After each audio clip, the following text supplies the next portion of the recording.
अब मैं चाहूँगा आप लोगों से तो कि अगर आप लोग कुछ कहना चाहें, कुछ अपने सवाल आप सामने रखना चाहें, हम लोग इसको डिस्कशन को आगे लेके जा सकते हैं। सर, आपने जितनी भी बातें की हैं वो पूरा सेकुलरिज्म का है, लेकिन एक तरफ फिल्मों में ये भी तो दिखाया जा रहा है कि जितना भी मतलब नेगेटिव इमेजेस हैं वो सब मुसलमानों को आगे करके दिखाया जा रहा है, चाहे वो आतंकवाद को लेकर है, चाहे वो कोई चोरी चकारी करने वाला हो फिल्म में कैरेक्टर, या कबाड़े का काम करने वाला हो।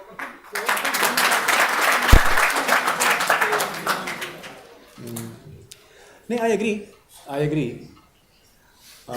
इस तरीके की चीज़ें सामने आ रही हैं, डेफिनेटली इस तरीके की चीज़ें सामने आ रही हैं। एंड अब जैसे शुरू में मैंने कहा कि जिस तरीके का जो माहौल है उसका एक इम्पैक्ट डेफिनेटली पड़ता है, और जिस तरीके का रोल आज के टाइम पे न्यूज़ चैनल्स प्ले कर रहे हैं, और जो हम सब लोग देख रहे हैं कि बहुत से जो नॉर्म्स होने चाहिए न्यूज़ को प्रेजेंटेशन के, वो फॉलो नहीं किए जा रहे हैं, and they just breaking all the norms at their will. तो वो डेफिनेटली एक बहुत ही रोल प्ले कर रहे हैं कि लोगों में तशद्दुद डालने का, और वही चीज़ हम फिल्मों में भी कुछ हद तक देख रहे हैं, जो कि आजकल देखने में सामने आ रहा है। लेकिन हर दौर में हर तरीके की फिल्में बनी हैं। अगर आप पिछले 70 साल के अगर आप फिल्मों के अगर आप कहें तो आप मुझे बताइए आपकी 10 फेवरेट फिल्म्स कौन सी? लेकिन जो देखी हैं ज़्यादातर उनमें जो उन कैरेक्टर दिखाए गए हैं वो ज़्यादातर नेगेटिव ही दिखाए गए हैं। कौन सी? खास तौर से जब 2000 के बाद की अगर मैं बात करूँ, ज़्यादातर ये फिल्में देखी हैं तो इनमें ज़्यादातर यही 10 सालों से जो ट्रेंड शुरू हुआ है वो मतलब उसका इम्पैक्ट जो लार्जर इम्पैक्ट पड़ रहा है सोसाइटी में। आपने एक दो मूवीज की बात की थी, जैसे मूवी की आपने मिसाल दी, लेकिन मैं नहीं मानता हूँ कि मूवी जो है, हालांकि उसमें कुछ हद तक अच्छा दिखाने की कोशिश की गई, लेकिन वो स्टीरियोटाइपिंग तब भी वहीं पे है कि मुसलमान डिविएंट है, गुमराह है, लेकिन ले आओ ट्रैक पे ले आओ तो चलो ठीक है माफ कर देते हैं, लेकिन ये हमेशा भटकते रहते हैं, या इनमें टेंडेंसी एक है।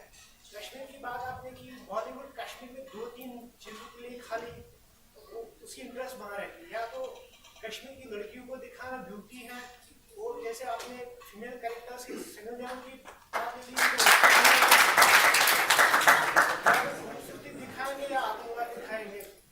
और ये मणिरत्नम और जो अभी हैदर मूवी बनी है रोजा, और उस मूवी के अलावा मुझे नहीं लगता कोई ऐसी मूवी बनी है जिसमें कहीं ना कहीं पे थोड़ा सा कश्मीर को एक जो सही वो अंदर एक पेन है उसको दिखाने की कोशिश की गई, इसके अलावा कुछ भी नहीं।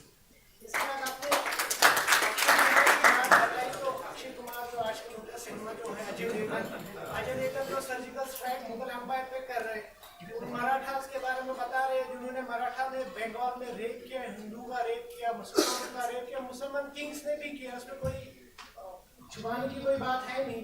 लेकिन जैसे प्रेजेंट हो रहा है इसका, कभी मेरे दोस्त और मैं जा रहे थे मूवी देखने के ताशकंद फाइल्स, अंदर जैसे हम थे और उसपे जब सेकुलरिज्म का मजाक उड़ाया गया, मतलब यू कांट बिलीव कि हमारे रूम पे खड़े हो गए, हम डर गए अंदर, जैसे लोग ऑडियंस क्लैप्स कर रही थी, जिस तरह का सिनेमा आजकल पसंद किया जाता है।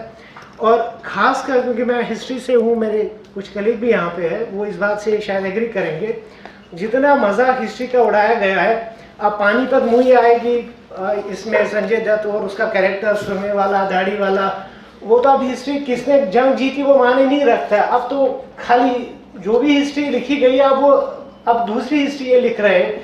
अब एक और मूवी आई कमांडो 3, उसमें भी मुसलमान दहशतगर्द। इसके बाद तान्हा जी, वो समझ ही नहीं आ रहा, तान्हा जी में वो केबल लेके अजय देवगन केबल के जरिए हमला कर रहे हैं।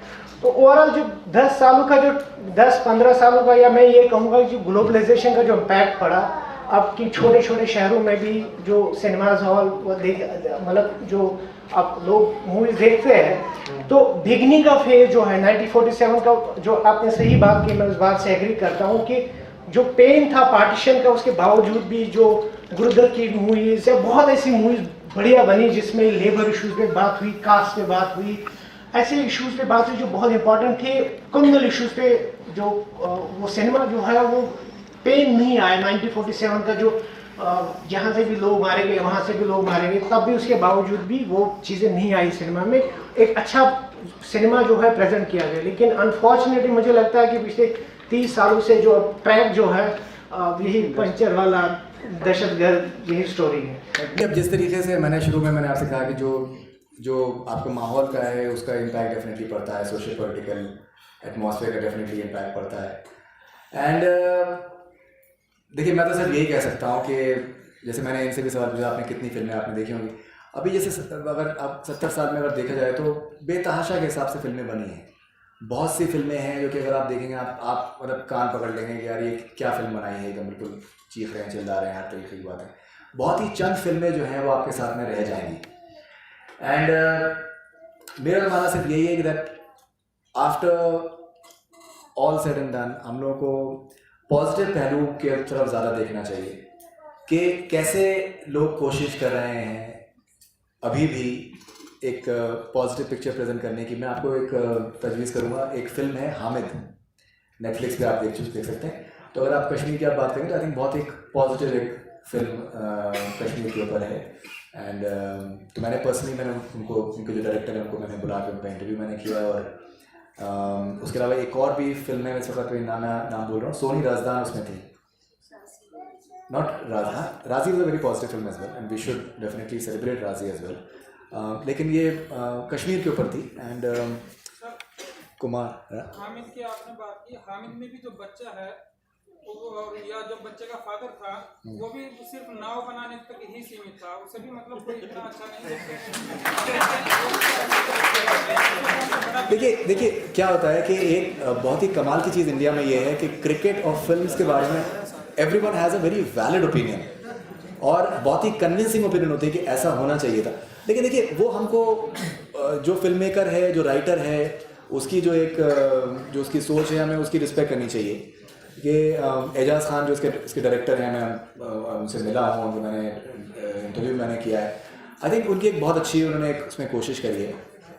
एंड और वी शुड अप्रिशिएट दैट। देखिए कोई भी चीज़ कोई आपके ऊपर है कि आपके मतलब ग्लास हाफ फुल देखें या फिर आप ग्लास हाफ एम्प्टी देखें। आप या तो भरा हुआ है आधा ग्लास या फिर खाली है, वो आपके ऊपर है। बिकॉज देखिए क्या चीज़ एक होती है कि बहुत सी चीज़ें हमें ये भी समझना होंगी कि हम चाहते हैं कि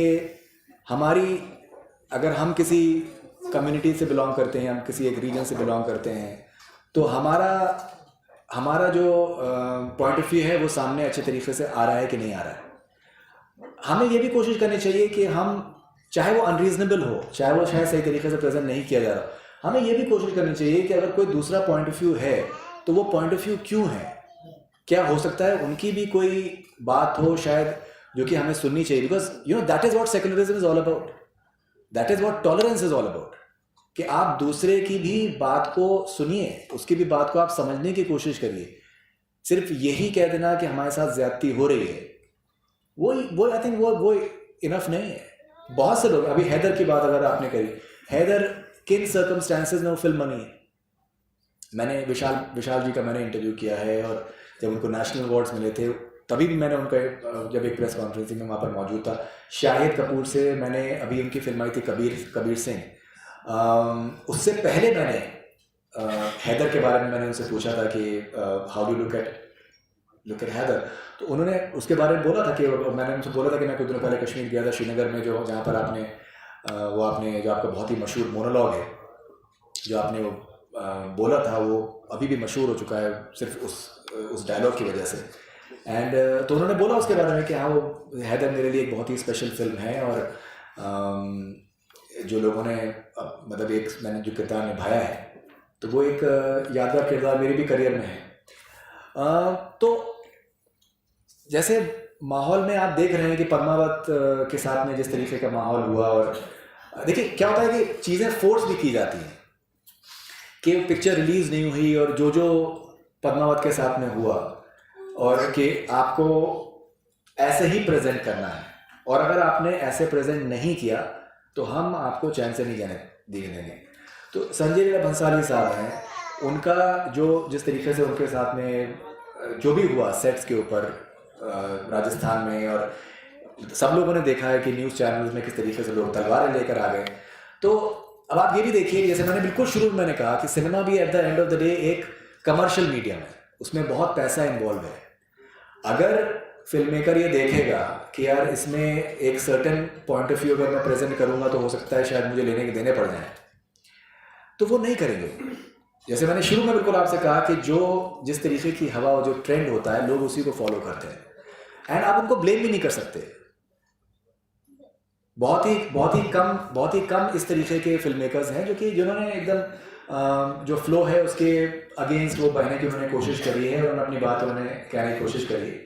सो हमें ये भी समझना पड़ेगा कि जो भी पद्मावत के साथ में हुआ और तो कैसे हुआ, क्या हुआ, और अगर फिल्में बनेंगी और अगर उसमें कुछ सर्टेन चीज़ें अगर बनी हैं और शायद हम उनसे एग्री नहीं करते हैं, तो हमें ये भी देखना पड़ेगा कि जो बना रहे हैं वो किस दौर से गुजर रहे हैं।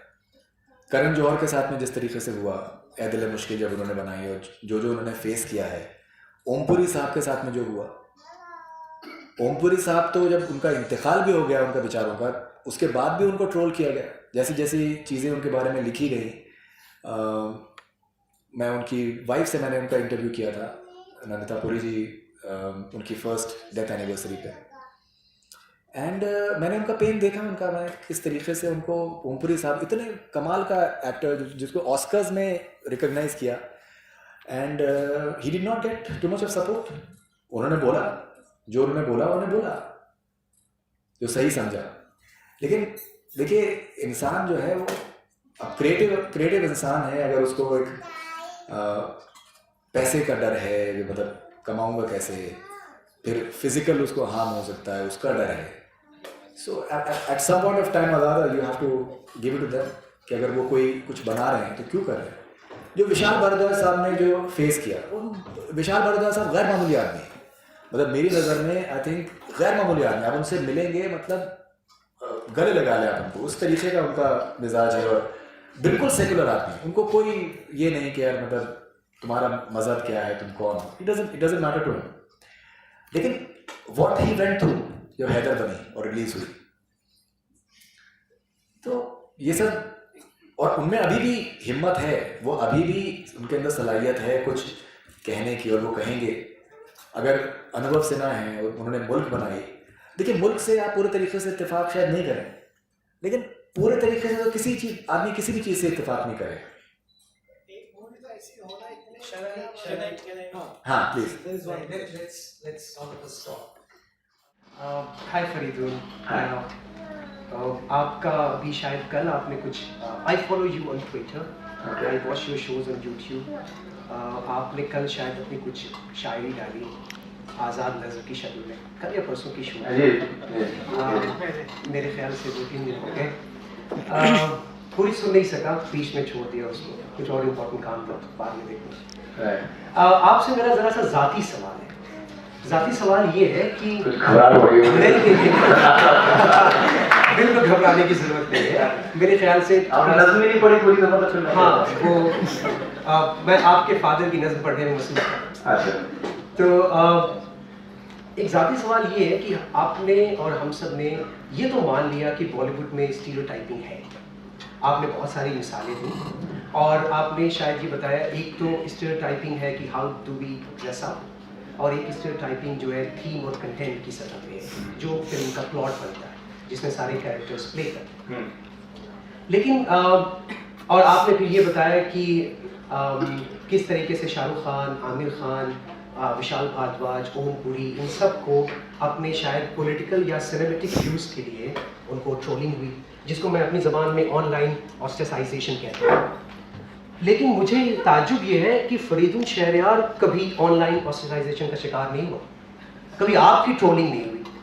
आप जब इस पोजीशन में हैं कि आपके पास अक्षय कुमार, अजय देवगन या आपके पास रणवीर सिंह या पद्मावत के डायरेक्टर्स मौजूद हैं, तो आप उनसे क्यों सवाल ही नहीं पूछते जो आप यहाँ पूछ रहे हैं?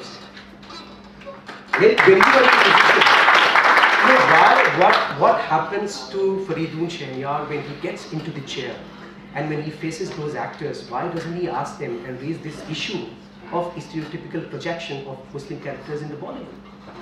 क्या आपको भी आमिर खान की तरह वो डर है कि ट्रोलिंग हो जाएगी? आमिर खान को तो लोगों ने बोल दिया पाकिस्तान चले जाओ, शाहरुख खान अपने शार्प पॉलिटिकल व्यूज के लिए मशहूर है, जिनकी आपने मिसाल दी। फरीदुन शहरयार क्यों नहीं है, क्या डर लगता है? ये अब मैं इसमें सिर्फ मैं आपसे ये कह सकता हूँ कि थोड़ा सा आप मुझे फॉलो करते हैं, लेकिन जिस तरीके से आपने मेरी नज़्म आपने आदि में छोड़ दी, उसी तरीके से आप मुझे प्रॉपरली फॉलो नहीं करते हैं। बिकॉज मैंने बहुत रिपीटेडली मैंने सवाल पूछे हैं। अगर ऑस्ट्रेसाइजेशन की बात करनी है, ट्रोलिंग की बात करनी है, आपको अंदाजा भी नहीं है किस किस्म की मेरी ट्रोलिंग हुई है। मतलब I can't even explain it to you. Certain things I can't talk about because I'm working as well, and I think everyone wants to just earn a livelihood, and I think everyone is allowed to do that. But चाहे वो पद्मावत के time पे हो, चाहे वो और किसी भी फिल्म के टाइम पे हो, मैंने बहुत सी चीज़ें पूछी हैं, और उसके लिए मुझे गैर मामूली लेवल पे हैदर से मुताबिक मैंने जिस तरीके के मैंने सवाल पूछे हैं, और भी मैंने सवाल पूछे हैं, मुझे उसके लिए बहुत ट्रोलिंग हुई है। मतलब किस लेवल की ट्रोलिंग हुई है मैं आपको उसको एक्सप्लेन भी नहीं कर सकता हूँ। और they attack you in every, I receive death threats. Okay, I've had occasions which I've not told to my wife as well, that if I'm in a local train, I've had people coming towards me in a very dangerous manner. So a lot of things have happened, and it's not a matter of that क्यों नहीं आप ये करते, because obviously मैं आपको excuse कर दूंगा because आप मुझे प्रॉपर्ली फॉलो नहीं करते हैं। सो दैट इज व्हाई आपको उसके बारे में आपको इसका नहीं। देखो repeatedly I have always asked, but लेकिन देखिए मेरा एक मानना ये है, जैसे अगर मैं सेकुलरिज्म की बात कर रहा हूँ, तो मैं जो हूँ, अगर मैं एक किसी पर्टिकुलर फैमिली में बॉर्न हुआ हूँ, तो वो उसमें मेरा चॉइस नहीं है। मैं किसी पर्टिकुलर रिलीजन में अगर मैं बॉर्न हुआ हूँ, उसमें मेरा चॉइस नहीं है। तो ये मेरा होना कि अगर मैं मीडिया में हूँ तो मैं सिर्फ किसी एक ही मजहब के लिए खड़ा हूँ, वो चीज is not being secular. Being secular is that you take every side, ठीक है। सो जब अगर विशाल साहब की बात करें, तो विशाल साहब को जब उनको 5 नेशनल अवार्ड्स मिले थे हैदर के लिए, तो उन्होंने प्रेस कॉन्फ्रेंस रखी थी अपने घर में। तो it was me who asked in the question कि there was a criticism on you कि आपने कश्मीरी पंडित्स के बारे में आपने फिल्म में नहीं दिखाया, तो आप उसके बारे में आज जब आपको नेशनल अवार्ड मिले हैं तो आप क्या कहना चाह रहे हैं? He said, I dedicate my 5 national awards to Kashmiri Pandits. It is not expected of me to ask the question at that point of time, but I did that because ये एक वैलिड सवाल उस वक्त था। इसी तरीके से मैंने बहुत से सवाल और भी बहुत से लोगों से मैंने पूछे हैं, जिसके मैं आपको लिंक्स भेज दूंगा। नहीं, they are everywhere. They are everywhere. I can send you screenshots of my Twitter and how I've been trolled. If you are talking about the ostracization part, there have been some really big names within the film industry who have tried to really cause a lot of harm to me. And the names you know, but I can't take the names because the way things are, even I've been told before coming for this session that just be sure that everything that you're saying is being noticed, is being marked, and there are people who are just waiting for you to slip. This I can tell you.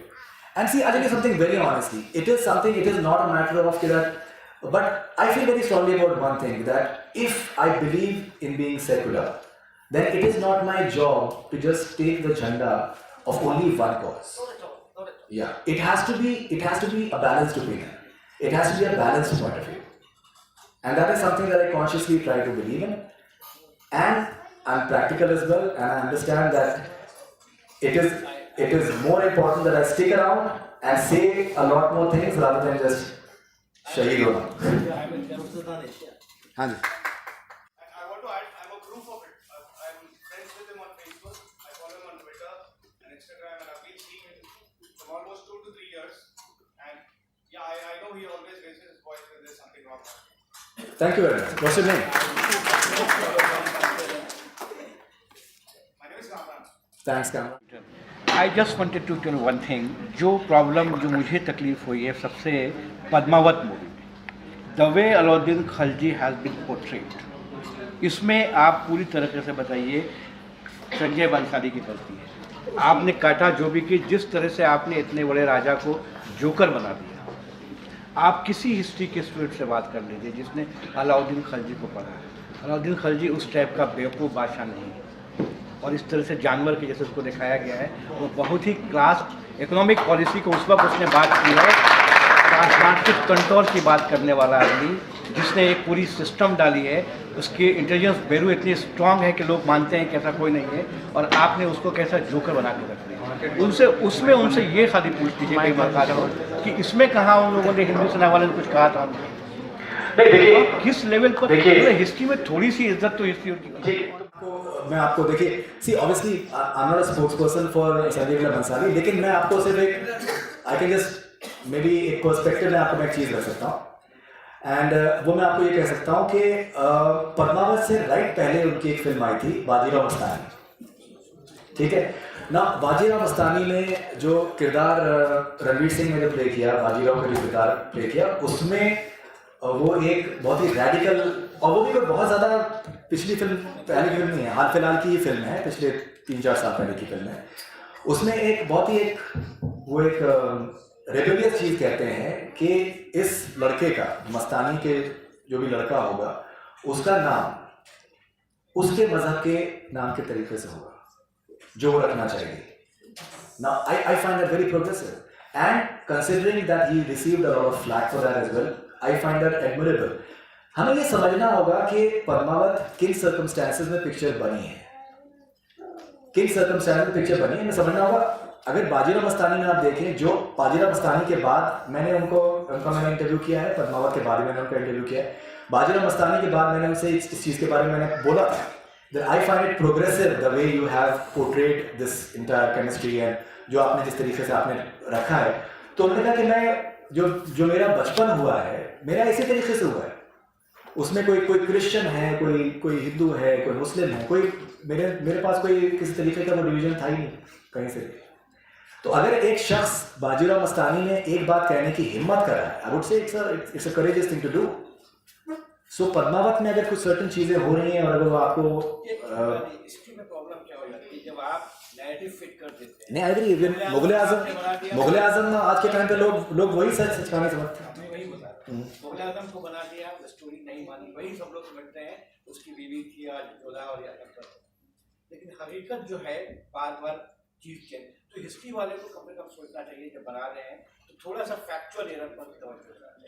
नहीं देखिए, वो तो उसका तो कोई वही नहीं है, उसका there is absolutely no two ways about it, there are no two ways आपका हो सकता है कि आपका हो सकता है, आप डायरेक्टर हैं, आपको ये हक दिया जाएगा कि आप इंटरप्रेट फैक्ट को तो मत तोड़िए। जिस तरह से फैक्ट को तोड़िए, हमारा ऑब्जेक्शन फैक्ट नहीं, तो वो उसमें कोई दो राय है ही नहीं। और देखिए, हर किसी को समझ में आ जाता है कि कहाँ पर। हाँ जी, आप कुछ कहना चाहते हैं? ये मेरा सवाल ऑडियंस के लिए है, फरीदुन साहब के लिए नहीं है। मुसलमानों का रिप्रेजेंटेशन को लेके हमें इतने ऑब्जेक्शंस हैं कि ऐसे दिखाए गए हैं, वैसे दिखाए गए हैं। What about representation of women? Secular definition के अंदर जेंडर राइट्स और औरतें भी तो आती हैं। How have we represented women in films? इस पे किसी को एतराज नहीं हुआ, मतलब हालांकि बदल रहा है बहुत कुछ, लेकिन जिस तरह से औरतों को, हम भी तो अपने आप को देखना चाहते हैं फिल्मों में, हम भी तो intelligent, career oriented, independent thinking, nurturing, empathetic women, ये जो फिल्में अच्छी भी हैं, इतनी अच्छी फिल्में बनी हैं, उनमें भी औरतों के रोल्स इतने लिमिटेड हैं, इतने रिस्ट्रिक्टेड हैं। और किसी ने ऑडियंस से ये बात कही कि मुसलमानों को या तो हम कोई टेररिस्ट देखते हैं या एग्जॉटिक देखते हैं, और बिल्कुल सही, मुसलमानों को सच्ची जिंदगी में भी ऐसे ही देखा गया है, या तो कि आप लोग टेररिस्ट हो, ये हो वो हो, या वो Muslim women are so sexy, they are so good looking, they are so exotic. तो ये हमने सच्चाई में किया है ऐसे मुसलमान औरतों के साथ। This is how the world looks at Muslim women, and I think whenever we are talking about how Muslims are represented, we also have to talk about how Dalits are represented, how women are represented in films, और ये सब मुद्दे हमें एक साथ लेके अपने discussion को आगे बढ़ाना है। और डेफिनेटली आई थिंक जो स्क्रिप्ट लिखते हैं, हम सबको, we we must make sure कि जो फिल्मों की स्क्रिप्ट लिखते हैं वो पढ़े लिखे इंटेलिजेंट यंग लोग हों, जो थोड़ा who can take some risks. So maybe one of your departments here can actually work on newer kinds of movie themes, scripts. I know Bollywood is always looking for writers. Writers की बहुत कमी है वहाँ. And maybe आप लोग जैसे लोग अगर film scripts लिखें और उन पे movies बने, we will get to see better quality films for sure. तो अभी आर्टिकल 15 एक फिल्म आई थी अनुभव सिन्हा की, जो कि अगर जैसे कास्ट की बात करें उसमें बहुत ही गैर मामूली फिल्म बनाई गई थी।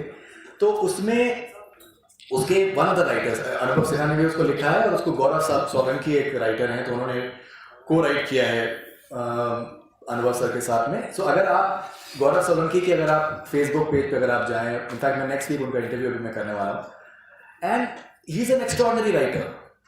और उसमें कोई जैसे राइटर जो है वो अगर ये सोच के लिखने लगे कि भाई मैं जो हूँ इसी मजहब के बारे में लिखूंगा, मैं इसी कास्ट, फिर वो राइटर रहा ही नहीं। क्रिएटिव जो शख्स है, जो आर्टिस्ट है, वो इन सब चीज़ों के बारे में वो सोचता ही नहीं है।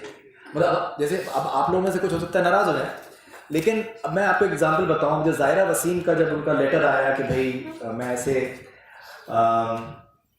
छोड़ रही हूँ फिल्म इंडस्ट्री को, तो मैंने ट्वीट किया था कि that I really appreciate the fact that you have made this choice, but I find the reasons जो आपने दिए हैं वो बिल्कुल ही सही नहीं है, मैं उनको बिल्कुल सही नहीं मानता हूँ। बहुत अच्छी आप एक्टर्स हैं, आई होप कि आप उसको रिकन्सिडर करेंगे।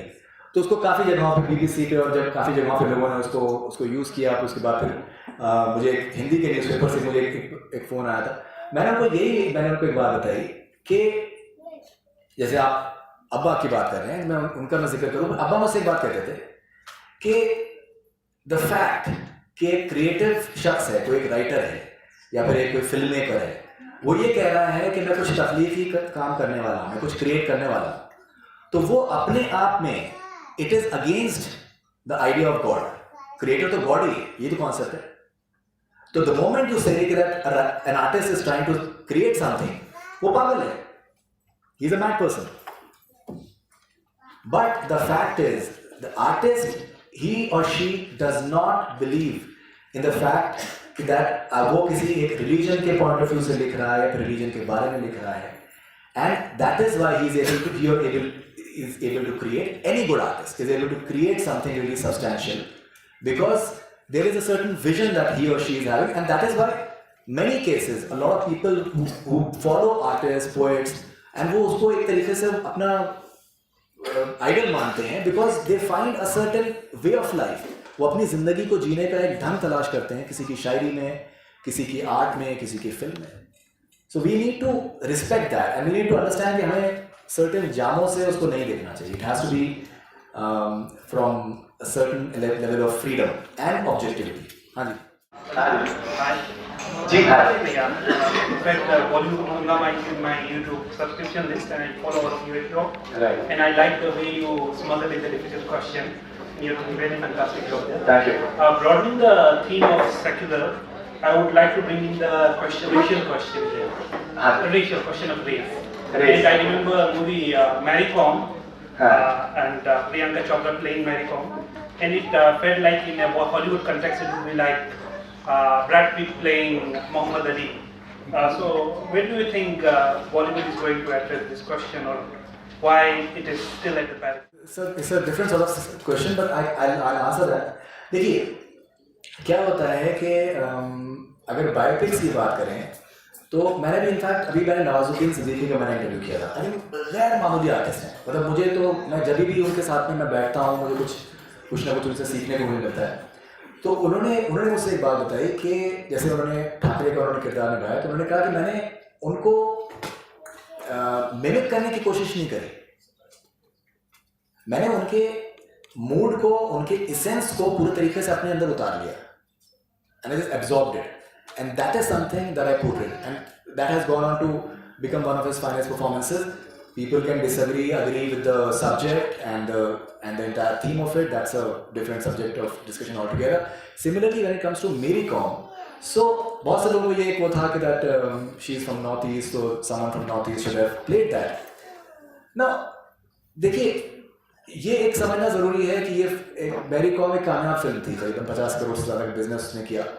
So the way I am saying since the beginning it's a commercial commodity as well. Film is a commercial commodity as well. And people think from that perspective. उनकी नीयत है एक certain किसी बहुत ही कमाल की शख्सियत की लाइफ को लोगों के सामने रखने का. लेकिन अगर वो उनको लगता है कि अगर एक कोई और एक्टर वो एक उसको उसे कमर्शियल वैल्यू उनको मिलती है वो लेकिन ईमानदारी रखेगी उसको निभाने में, तो मुझे नहीं लगता कि उसमें कोई बुरी बात है. एंड आई थिंक प्रियंका का जो परफॉर्मेंस था डेफिनेटली बहुत अच्छा परफॉर्मेंस था मेरी कॉम का, और पिक्चर कामयाब हुई. And Mary Kom still continues to win laurels for the country. So I think जैसे नवाज की मैं बात से मैं एग्री करूँगा कि फिजिकल इम्पर्सोनेशन या मिमिक करना सोल्यूशन आई थिंक नहीं है. It's like it's the essence that is more important. कुछ एक्टर्स के नाम भी आपने लिए जिनसे आपके ज़ाती ताल्लुकात बहुत अच्छे हैं, उसकी बुनियाद पे भी आपने कहा कि वो काफ़ी सेकुलर जहन रखते हैं. ऑफ कोर्स एक्टर की दो लाइफ होती है, जो एक रियल लाइफ है और एक रियल लाइफ है. मैं ये समझता हूँ कि जितने भी एक्टर हैं रियल लाइफ में भी अगर उसी चीज़ का मुजाहिरा करें तो एक इम्पैक्ट होता है. मिसाल के तौर पे अक्षय कुमार का आपने नाम लिया. जब अक्षय कुमार और अभी आपने प्रीवियसली क्वेश्चन के जवाब में आपने कहा कि एक बड़ी ह्यूज फैन फॉलोइंग होती है, आइडियल मानते हैं, सभी मानते हैं, खास करके यंगस्टर्स और जनरेशन जो है प्रेजेंट. लेकिन जब अक्षय कुमार पब्लिक लाइफ में ठीक इलेक्शन के टाइम पे ये सवाल पूछते हैं एक जर्नलिस्ट बन के कि आम कैसे खाते हैं, काट के खाते हैं, छील के खाते हैं, है ना, आप कैसे फिट रहते हैं, तो ये सवाल देश को हर्ट करता है, मुल्क को हर्ट करता है. ये जो जनरेशन है जो उसको फैन फॉलोअर है उनको हर्ट करता है, मुल्क कमजोर होता है इससे. तो इसीलिए मेरा ये ऑब्जर्वेशन है, आपसे कोई सवाल नहीं है, शिकवा नहीं है, क्योंकि आपने शिकवा तो मुझसे जी आपसे मोहब्बत कर रहा है. लेकिन चूंकि ये मैसेज पूरे लोगों को गया ना, यहाँ पे सभी इंटेलेक्चुअल्स बैठे हैं, प्रोफेसर्स हैं, स्टूडेंट्स हैं, रिसर्च स्कॉलर्स हैं, तो ये सवाल खड़ा होता है कि आपके जाती ताल्लुकात में जरूर वो सेकुलर होंगे, लेकिन जब पूरे मुल्क के लिए जब वो एक सवाल पूछते हैं तो देखिए क्या सवाल पूछते हैं. तो आप एज ए जर्नलिस्ट चाहे तो ये जवाब दे सकते हैं कि मतलब एज ए जर्नलिस्ट इलेक्शन के टाइम पे जब मुल्क इतनी सारी चीज़ों का शिकार है, ऑफ कोर्स अच्छी चीज़ें हैं, वहाँ पे मुखालिफ चीज़ें भी हैं. जब मॉब लिंचिंग की जा रही है उस पर कोई सवाल नहीं था, एंटी नेशनल की बात की गई उस पर कोई सवाल नहीं था, लेकिन आम पे सवाल होता है. तो ये इतने सारे लोगों को इम्पैक्ट करता है ना कि आपकी जाती जिंदगी, चूंकि आप जाती जिंदगी में सेकुलर है लेकिन लोगों को मैसेज क्या दे रहे हैं. देखिए आम पूछने से तो आई थिंक कोई साबित नहीं होता कि वो सेकुलर है कि नहीं. तो उसमें आम पूछते हैं, आम खाते नहीं खाते, उसमें तो मेरे ख्याल से ऐसे कोई ऐसी खराब सवाल तो नहीं है मुझे लगता है. हाँ के जो इश्यूज है, जो वाकई देश के इश्यूज है, वो सवाल पूछने हैं ना. देखिए अभी उसमें ये कि आई थिंक बहुत कुछ उसके बारे में ऑलरेडी उसके बारे में मेरे ख्याल से बोला जा चुका है, सब कुछ जा चुका है. लेकिन ज़ाती ज़िंदगी में जो अगर वो कुछ करते हैं या फिर कहते हैं वो उनका I think point of view है. देखिए मैं तो परफेक्ट हूँ नहीं, मैं हर काम जो करता हूँ मैं परफेक्ट करता हूँ, तो बिल्कुल गलत होगा. आप भी मेरे ख्याल से इस चीज़ में, इस वहम में नहीं है कि आपने हर चीज़ आज तक जो कही है वो परफेक्ट ही है. तो ये I think it's a point of view, और बहुत से लोग जो हैं वो उस सवाल से एग्री भी करते होंगे. ऐसा हमारे कहना कि एग्री नहीं करते वो भी गलत है. So it's a point of view and हमारा अपना सोचने का नजरिया है मेरे ख्याल से. That's all we can say. Sir election के टाइम में ईश्वर पे मुद्दे से भटकाना देखिए मैं उनका मैनेजर भी नहीं हूँ, पब्लिसिस्ट हूँ, तो I can't possibly comment on that. मैंने आपको शुरू में मैंने आपको बता दिया मेरी भी सर्टेन मैं अपने एक्सप्रेशन में चीज़ें शेयर कर सकता हूँ, लेकिन ये कि बैठ के भी कर सकते हैं. बैठ के नहीं, I am fine absolutely no problem. आपने कहा था कि ये चोपड़ा भी बहुत बड़े सेकुलर थे, तो उनकी एक मूवी आई थी 61 में धर्मपुत्र, शायद आपको याद हो, वो पार्टीशन रही है. उसमें एक डायलॉग है हिंदी हिंदू हिंदुस्तान, जो आरएसएस की अभी आइडियोलॉजी है, तो वही से रिलेटेड है. इसको क्या में जो जिक्र किया था मैंने उसको इस कॉन्टेक्स्ट में जिक्र किया था कि दैट जिस तरीके का उन्होंने यूजेज उर्दू का वो करते हैं और जो चीज़ सामने आई है मेरा कॉन्टेक्स्ट बेसिकली उसमें था। मेरा कॉन्टेक्स्ट उसमें ये नहीं था कि दैट क्या उन्होंने कहा, बिकॉज देखिए अगर आप इस तरीके से चेरी पिक करने के लिए आ जाएंगे तो आप जो एक स्टेटमेंट आप जो कर रहे हैं वो एक आउट ऑफ कॉन्टेक्स्ट स्टेटमेंट है। वो किस कॉन्टेक्स्ट में वो स्टेटमेंट कही गई है वो हमें उसके बारे में हमें नहीं पता। तो ये देखिए बहुत आसान होता है किसी को भी ना कटघरे में खड़ा करना। मैंने नहीं देखी, आई नॉट सीन। नहीं मैं अभी जो देश में माहौल है बिल्कुल वही दिखाया गया उसमें। हाँ हालांकि उसका वो फ्लॉप कर गई थी, आज अगर होता तो शायद नेशनल अवार्ड ये भी देखिए एक पॉइंट ऑफ व्यू है, लेकिन मैं फिर से वही कहूँगा, देखिए जैसे जो मैंने शुरू में कहा था मैं फिर से रिपीट करूँगा कि अंडर एनी सर्कमस्टांसेस इंसान को पॉजिटिव होना चाहिए और आपको इस चीज़ का एहसास है कि आपके आसपास क्या हो रहा है और जो भी तकलीफें हैं, लेकिन फिर भी अगर आप कोशिश करें कि पॉजिटिव पहलुओं की तरफ आप देखें उससे डेफिनेटली आपकी ज़िंदगी भी थोड़ी सी आसान होगी और आपके आसपास का माहौल भी डेफिनेटली बेहतर होगा। बिकॉज हम बहुत आसानी से भूल जाते हैं चीज़ों को। अब जैसे स्वरा भास्कर हैं, मैं उनकी बहुत ही इज्जत करता हूँ, बहुत रिस्पेक्ट करता हूँ। जिस बेबाकी से वो इश्यूज़ के बारे में बात करती हैं, जो मतलब अगर जैसे आप उनका इंटरव्यू मेरे साथ देख लीजिएगा तो काफ़ी चीज़ों के बारे में हमने बात करी है, तो जिस बेबाकी से वो बात करती हैं वो गैर मामूली है। तो हम अगर हम कोई फिगर पॉइंटिंग कर रहे हैं तो हम ये क्यों नहीं देख रहे हैं कि अगर अनुभव सिन्हा जो कर रहे हैं या फिर स्वरा भास्कर जो कर रहे हैं हम उसको क्यों हम इग्नोर कर रहे हैं। जो भी है, जोधा अकबर भी बनी है, उसमें भी एक सर्टेन एक पॉजिटिव चीज़ सामने आई थी। We should at the end of the day, देखिए अगर आप सिर्फ और सिर्फ कमियां तलाश करेंगे, there is going to be no solution to almost anything. In the happiest of times, you will still find some way or the other कि आपका पजामा आपका अंगूठ उसके नीचे होना चाहिए या फिर उसमें वो होना चाहिए. There will be some other issue altogether. So there is no limit to finding fault. So you have to. उसके बाद यश चोपड़ा ने सिर्फ 2004 में बनाई थी वीरजारा, उन्होंने कहा इस फिल्म बनाना ही नहीं। कौन सी बनाना? यश चोपड़ा ने कहा था एक इंटरव्यू में, हाँ 61 के बाद उन्होंने 2004 में वीरजारा बनाई थी उसी कॉन्सेप्ट पे। तो वीरजारा आई थिंक एक पॉजिटिव फिल्म थी, right?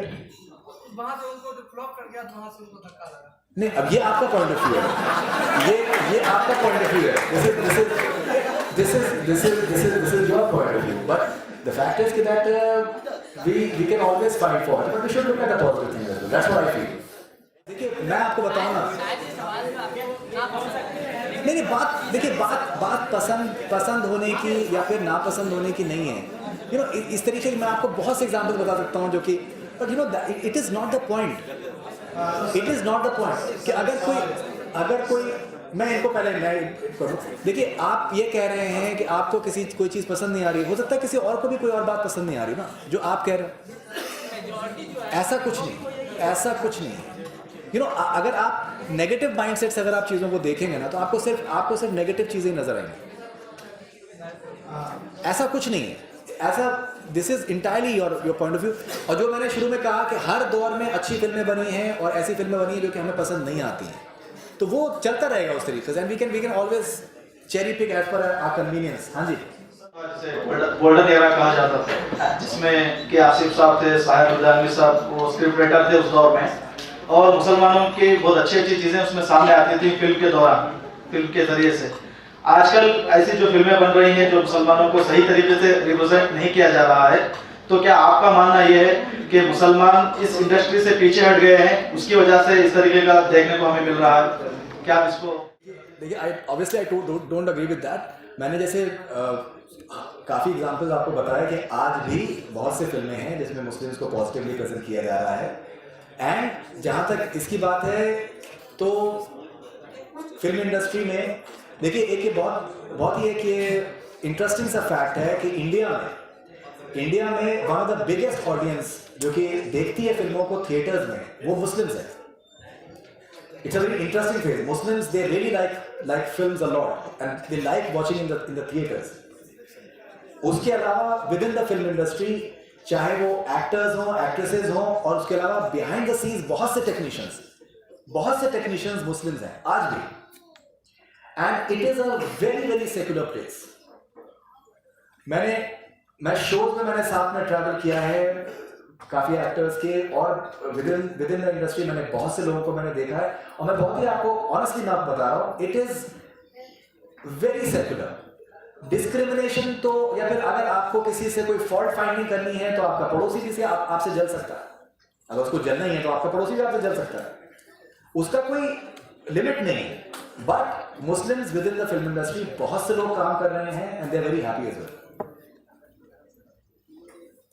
Anything else? Sir, I just want to add some point that what you have mentioned earlier. I watch Bollywood films. So what the examples you were mentioned earlier, I think it's not so secularistic. I mean, what I want to say that if one is portraying a Muslim in a film, that should be placing him within his own identity. So these days, of course, this is the era of visual-oriented fascism. For example, I could say that when I watched that film Mulk, I was not able to complete that film. So the way the Muslims, especially the food and the celebration, there are so many ways to portray celebrations. There are 100 ways to portray how a family is being celebrated. So what I think that when they shows the element of nationalism in film, suppose that tricolor pataga or that flag, I don't even feel that the spirit of secularism, because all those elements, all those histories and all those contents which are already associating with Muslims already being vanished. So I think film, as you said, we should be positive always. So how long we have to see this kind of portrayals? I mean, being mom or being balanced in a secular place. How long can he be positive? Yeah. Things are happening like Let me end up. So you said we have to be balanced while being secular. How long we have to be balanced? Means being balanced in asking questions is not like being secular. We have to keep asking questions. Means it is purely personal, but being as a person in film fraternity, if we didn't ask the questions, then who is going to ask the questions? Okay. No, see, the idea of any democracy is that you have to ask questions, and you should ask uncomfortable questions. That is something which is a given. Now, see, you have more questions? No. So let me try to just present my point of view. Maybe you will not agree. You know, my understanding and what I don't agree with a lot of people is the idea of secularism for them is that my religion is presented in a positive light. They are least bothered that how. Now you know what Javed Saab said that आज तक फिल्मों में Muslim characters they have not been portrayed playing holy. A lot of Muslims will not like a Muslim character playing holy. Why? In real life, in India, a lot of Muslims they play holy. That is what secular is all about.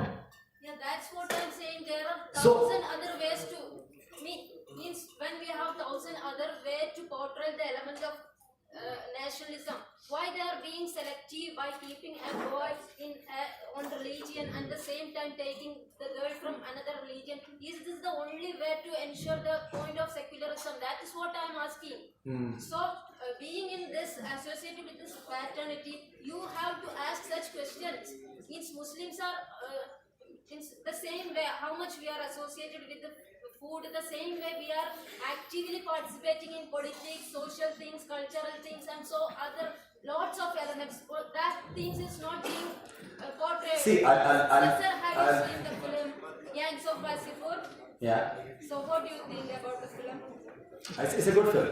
It's a good film. Yeah, I'm also thinking that it's a good film. But when we see the elements of some kind of symbolism, at least they show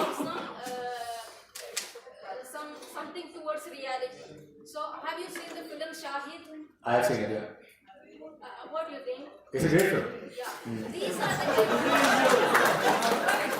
See, we are totally agreeing. It was not so great. See, According to national I'll tell you something. See, once again, I'll tell you something. So, what you're trying to say is, and the idea is that idea of democracy that we should agree to disagree. You're telling me that I should be asking these questions. I will ask questions that I feel I should ask. I'm not going to be dictated by anyone that you should ask this.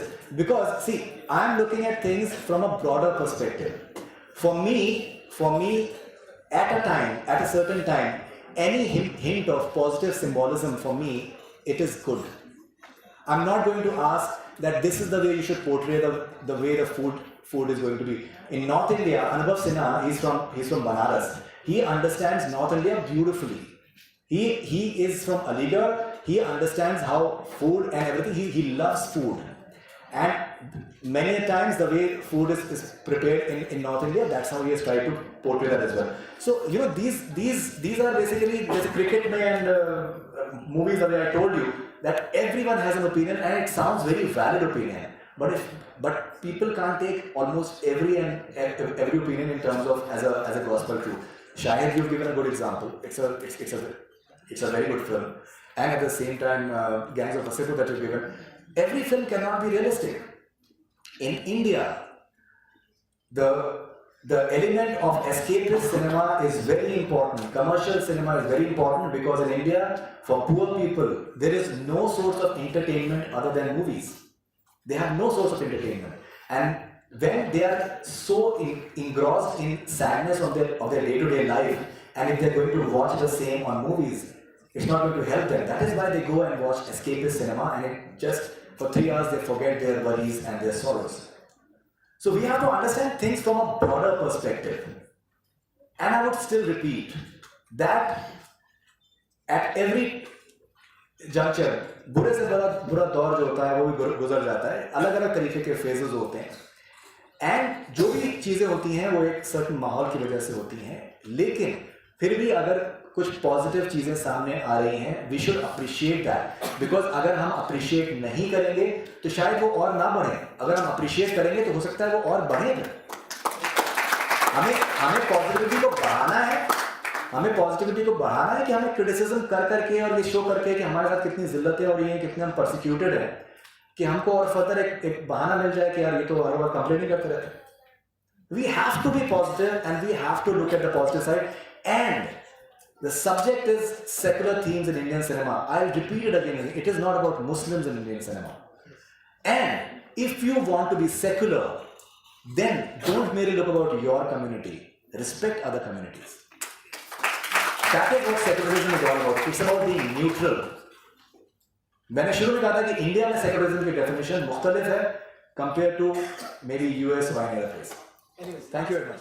मुझे सिर्फ इतना पूछना है, आपने इतने लोगों का interview किया, आप मिलते रहते हैं, ये आज की बात है नेशनलिज्म के नाम पे या जो कुछ भी फैल रहा है, लेकिन क्या वजह है कि उस ज़माने में जिसे इंडियन सिनेमा का गोल्डन एज कहा जाता था, उस वक्त भी यूसुफ खान को दिलीप कुमार बनना पड़ा, जॉनी वॉकर जमालुद्दीन खान हुआ करते, जमालुद्दीन काजी हुआ करते थे, मधुबाला मुमताज़ हुआ करती थी, लेकिन सबको अपनी आइडेंटिटी जो ओरिजिनल आइडेंटिटी है उसको छिपाना पड़ता था। अजीत है, बहुत सारे लंबी फहरिस्त है, क्या वजह रही होगी कि इन सब ने अपनी ओरिजिनल मुस्लिम आइडेंटिटी को छुपाना मुनासिब समझा?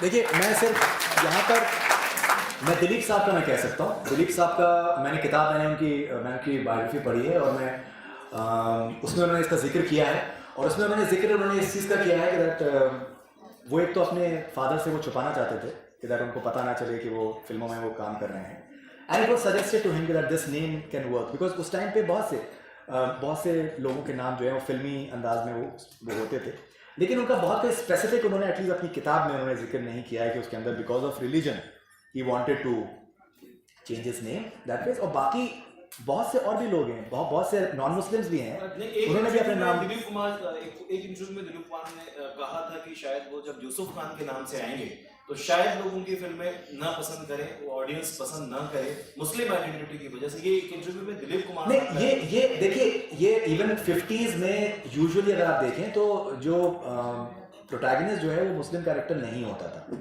ये बेसिकली 60s में जाके मेरे हुजूर और इस तरीके की फिल्में बनी हैं जिसमें कि मुस्लिम कैरेक्टर्स जो हैं वो मेन हीरो में आए हैं और वो चीज़ें कामयाब हुई। उसके बाद फिर इस तरीके की फिल्में, देखिए वो पार्टीशन जो है हमें समझना पड़ेगा, एक बहुत ही गहरा मतलब घाव था हिंदुस्तान के ऊपर।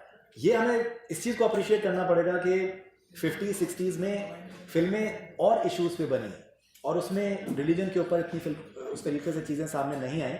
वो एक तरीके से अच्छा हुआ, because cinema is a mass medium, लोगों पे इम्पैक्ट हो सकता है, शायद उस चीज़ का पड़ सकता था, तो वो हमें अप्रिशिएट करना चाहिए उस चीज़ को। आज के टाइम पे आमिर खान है, सलमान खान है, शाहरुख खान है, कोई नाम नहीं चेंज कर, इमरान हाशमी है, कोई नाम नहीं चेंज कर।